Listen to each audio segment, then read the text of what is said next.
Hello everyone. तो last जो video में हमने डिस्कस कर लिया था वो था equation of motion for a horizontal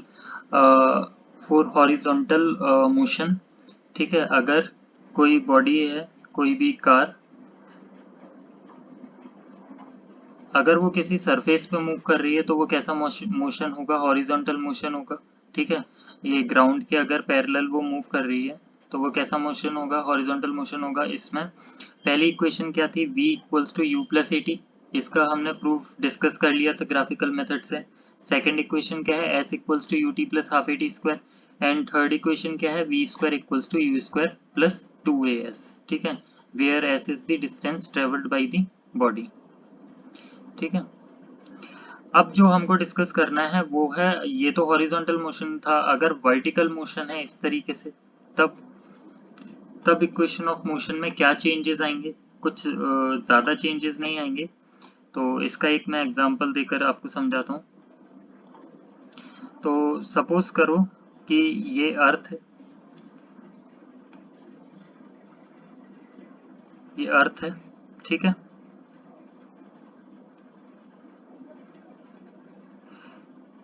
ये अर्थ पे कोई भी, ये मान लो ये प्लांट है।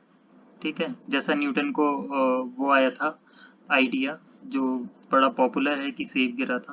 तो ये एप्पल गिरा गिरा है। तो ये एप्पल जो गिरा है ये कैसा है? फ्री फॉल है। ठीक है, फ्री फॉल है। जो भी इस पे फोर्स लग रहा है वो अर्थ की ग्रेविटी की वजह से लग रहा है। तो ऐसे कंडीशन में इक्वेशन ऑफ मोशंस क्या होंगे? क्योंकि ये हॉरिजॉन्टल मोशन था इसीलिए यहाँ हम डिस्टेंस को क्या लिख रहे थे? एस। ठीक है, एसेलरेशन, एसेलरेशन को क्या लिख रहे थे? ए लिख रहे थे। अब यहाँ पर क्या है? एसेलरेशन क्या हो गया? एसेलरेशन क्या बन गया यहाँ पे? एसेलरेशन जो है वो ग्रेविटी है। एसेलरेशन ड्यू टू ग्रेविटी बोलते हैं अर्थ के लिए। और जो डिस्टेंस है वो क्या हो गया? हाइट हो गई, क्योंकि वर्टिकली ले रहे हैं।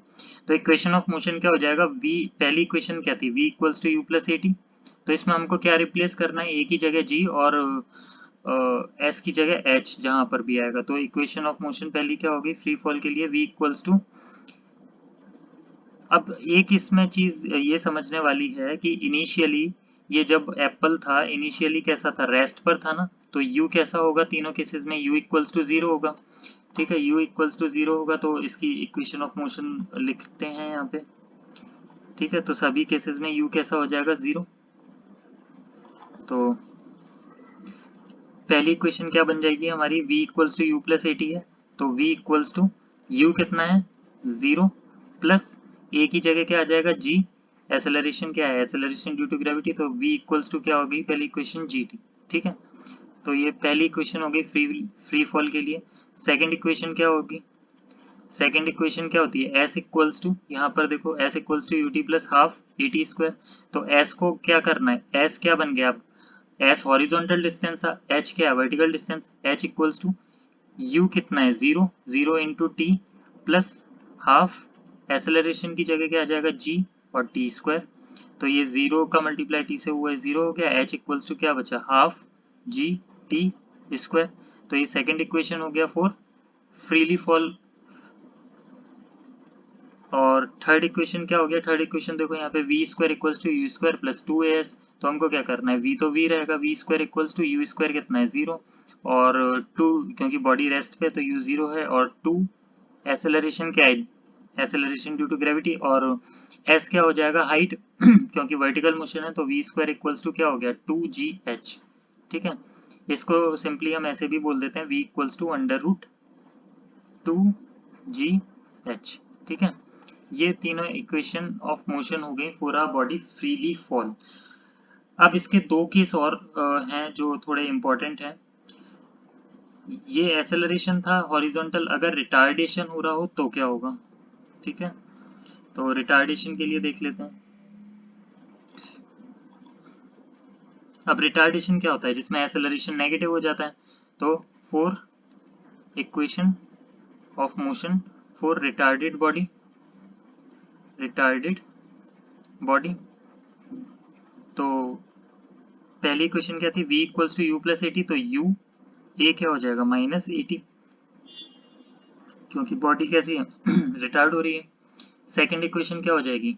सेकंड इक्वेशन क्या थी? s equals to u t plus half a t square, तो प्लस की जगह यहाँ क्या आ जाएगा minus half a t square, क्योंकि बॉडी का रिटार्डेशन हो रहा है, बॉडी ने क्या किया है ब्रेक अप्लाई किया है, वेलोसिटी उसकी डिक्रीज हो रही है।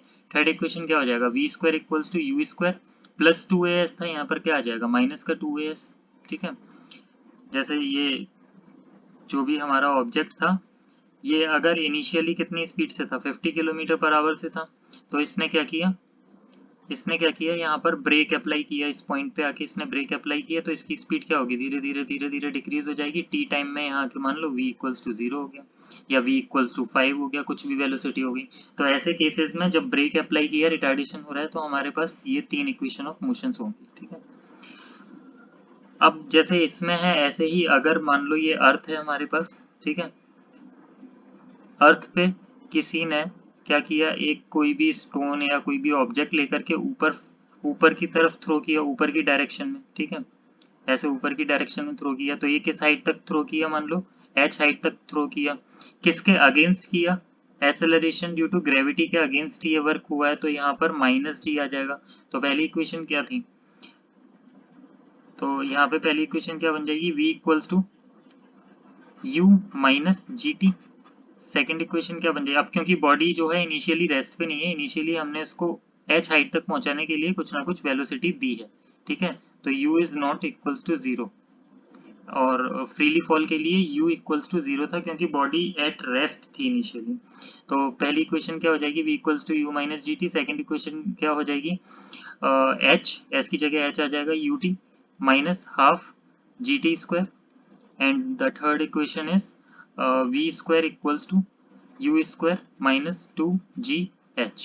तो ये 3 इक्वेशन ऑफ मोशन हमारे for a vertically thrown body, ठीक है, अगेंस्ट ग्रेविटी के लिए हो गया। तो ये इक्वेशंस ऑफ मोशन थे। अब लास्ट जो इसमें टॉपिक बचा है वो है हमारा यूनिफॉर्म सर्कुलर मोशन। ठीक है, यूनिफॉर्म सर्कुलर मोशन, इसको मैं क्लियर कर देता हूँ, 2 सेकेंड।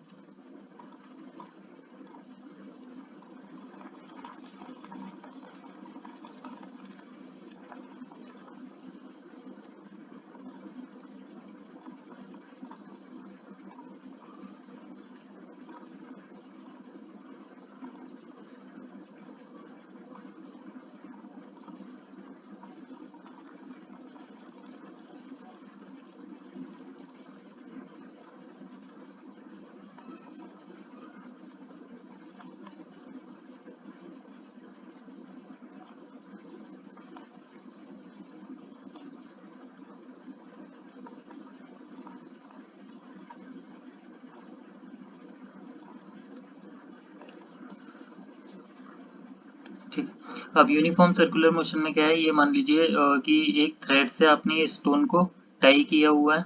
अब ये कोई भी इसको क्या कर रहा है, चारों तरफ इस थ्रेड के अराउंड ये इसको रोटेट करा रहा है। तो रोटेट कराने में इसमें क्या होगा कि इसकी स्पीड कैसी होगी, ऐसे टाइम में इसकी स्पीड कैसी होगी, इसकी स्पीड होगी यूनिफॉर्म।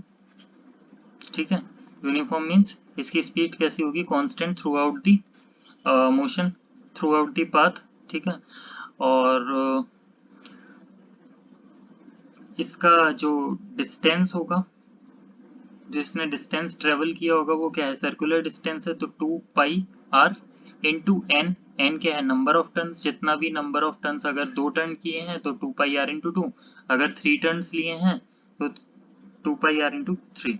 ठीक है, डिस्प्लेसमेंट क्या होगा, अगर बॉडी ने इस पॉइंट से चलना स्टार्ट किया और इसी पॉइंट पे आ गया फॉर वन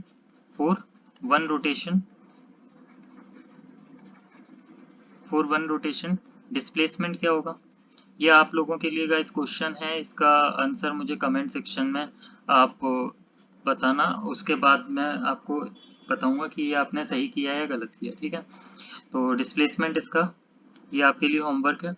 अब इसमें अगर हम देखें तो स्पीड मैंने बताया आपको, स्पीड कैसी है, कांस्टेंट है, लेकिन वेलोसिटी कांस्टेंट नहीं होगी। ठीक है, इसके लिए वेलोसिटी कांस्टेंट नहीं होगी, वेलोसिटी नॉट कांस्टेंट। तो रीजन इसका क्या है, वेलोसिटी कांस्टेंट क्यों नहीं है यहाँ पर, स्पीड कांस्टेंट है, वेलोसिटी कांस्टेंट नहीं है, क्यों? इस पॉइंट पे अगर देखें डायरेक्शन ये है, जब स्टोन यहाँ आएगा तो डायरेक्शन ये है, इस पॉइंट पे होगा तो डायरेक्शन ये है, इस पॉइंट पे होगा तो डायरेक्शन ये है, तो इस पॉइंट पे होगा डायरेक्शन ये है, इस पॉइंट पे होगा तो डायरेक्शन ये है। अगर आप चाहो तो इसको घर पे एक्टिविटी भी परफॉर्म करके देख सकते हो। क्या करना रहेगा आपको, सिंपल सा है, आप एक स्टोन लो, उसको एक थ्रेड से टाई करो और उसको एक सर्कुलर पाथ में रोटेट करो, ठीक है। रोटेट करते टाइम आप उसको छोड़ दो, तो आप देखोगे कभी वो इधर जा रहा है, फिर कभी इधर चला जा रहा है, कभी इधर जा रहा है, कभी इधर जा रहा है, तो कोई फिक्स डायरेक्शन नहीं है, हर बार जब भी आप छोड़ते हो वो अलग अलग डायरेक्शन में जा रहा है। इसका मतलब क्या है, वेलोसिटी का मैग्नीट्यूड कांस्टेंट है इसीलिए स्पीड कांस्टेंट है, लेकिन उसकी डायरेक्शन हर बार क्या हो रही है, चेंज हो रही है, बस यही सर्कुलर मोशन है, ठीक है।